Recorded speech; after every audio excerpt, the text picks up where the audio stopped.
The hijab is sometimes referred to as a veil or headscarf and is worn by some Muslim women in the presence of any male outside of their immediate family, which usually covers the head and chest.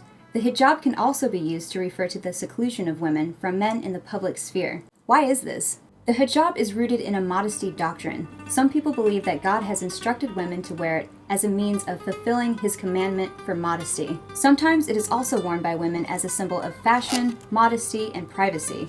According to the Encyclopedia of Islam and Muslim World, modesty in the Quran concerns both men's and women's gaze, gait, garments, and genitalia. According to Wendy Shallett, the writer of A Return to Modesty, Discovering the Lost Virtue, she writes, hijab is a symbol of empowerment and feminism, wherein the woman not only accords herself self-respect, but also demands it from others. However, the question remains as to whether the hijab is actually empowering. Let's take a closer look. But first, I want to get a few things out of the way. I want to be clear that I value diversity, and I think that all cultures have made valuable contributions to society. I'm also a staunch supporter of personal liberty, which includes the right to dress however you want. I don't think wearing the hijab should be banned, and I don't judge individuals who choose to wear it. This is also a complex issue. I have compassion for women who feel that the hijab is part of their identity. I know what it's like to be raised religious. I don't come from Islam, but I know what it's like to have others' beliefs and ideas forced on me, my entire childhood and adolescence. I want to make sure to come at this from a position of defending the rights of women, not blaming individuals who may be victims of oppression themselves. For many, taking off the hijab is just not that simple. This video's sole purpose is to address the question, whether or not the hijab should be looked at as empowering. Empower, to make someone stronger and more confident, especially in controlling their life and claiming their rights.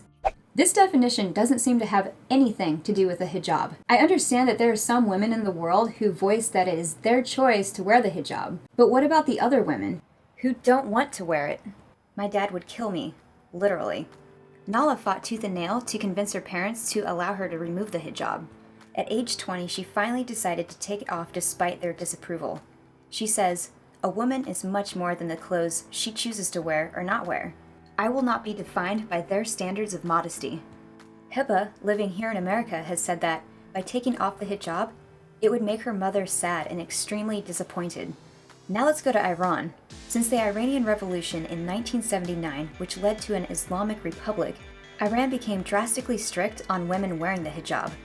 Before 1979, Iranian women were not required to wear any religious coverings, but during the Cultural Revolution that took place from 1980 to 1983, an effort was made to purge Iran's academia of non-Islamic influences in an attempt to silence Western voices and promote a fully Islamic society. Even though women were instrumental in facilitating the revolution, many of these achievements and rights that Iranian women had gained in the decades leading up to the revolution were reversed by the Islamic Revolution. Earlier this year, an Iranian woman was sentenced to 20 years in prison for removing her headscarf out of protest. And another story, 29 women were arrested for also not wearing their hijab in protest. In this case, the police said they were disturbing public security. So when people advocate for the hijab by saying it's a feminist statement to wear it, and that it has nothing to do with oppression, just given these few examples of women who are forced to wear it, clearly this claim is false. If you're a woman who is privileged and you are choosing to wear the hijab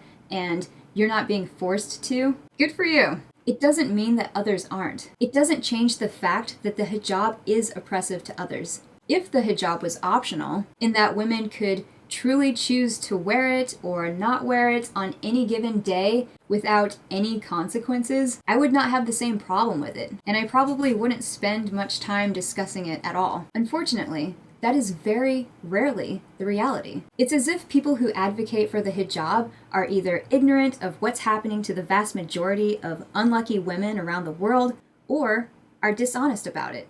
The truth for millions of women is that they are forced to wear the hijab, whether they want to or not, under threat of punishment. This also leaves me to wonder if some women who root for the hijab actually believe what they're saying. When I wore hijab and I didn't want to wear it, if someone had asked me if I liked hijab and if I thought it was wonderful, I would have said, "Oh yeah, go hijab," because I didn't have the choice. It's just this false dichotomy, the idea that, you know, if you only have one effective choice, and if you cleave to that choice, you walk around and you say, it's my free choice, I would have chosen that anyway, it still doesn't speak to what would happen if you would have chosen otherwise. When girls and women are not even allowed to have a say in what they want, and they know that, you're not going to hear from them. What is this reminding me of?